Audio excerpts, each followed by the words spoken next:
बिस्मिल्लाहिर्रहमानिर्रहीम। अस्सलाम वालेकुम जी, क्या हाल चाल है, कैसे हैं आप लोग? इंशाल्लाह ठीक ठाक होंगे।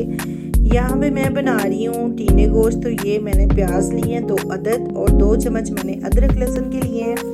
तो यहाँ पे हो चुके हैं प्याज ब्राउन, लहसुन अदरक डाला है। तो अभी मैं ऐड करूँगी गोश्त जो मैंने धो के रख लिया था। गोश्त की अच्छे से बनाई करेंगे, फिर इसमें ऐड करेंगे मसाले। तो यहाँ पे जितनी देर गोश्त होगा उतनी देर में मसाले भी ऐड इसमें करते हैं। तो यहाँ पे देखें गोश्त माशाल्लाह हो चुका है ब्राउन, लाइट ब्राउन करना है कि अच्छी से बनाई हो जाए। यहाँ पे मैं डाल रही हूँ टमाटर, मैंने 2 अदर टमाटर लिए हैं, ठीक है। वो अपने हिसाब से मसाला बना लें जितना आप लोगों को चाहिए। तो यहाँ पे मैं मसाले ऐड कर रही हूँ। हल्दी 1 चम्मच, ज़ीरा 1 चम्मच और रेड चिली, रेड मिर्च और नमक। यहाँ पे मैं ऐड कर चुकी हूँ दही। तो इसकी भुनाई करेंगे अच्छे से। जब भुनाई हो जाएगी फिर इसमें ऐड करूँगी मैं टींडे। तो यहाँ पे मैं डाल रही हूँ टींडे।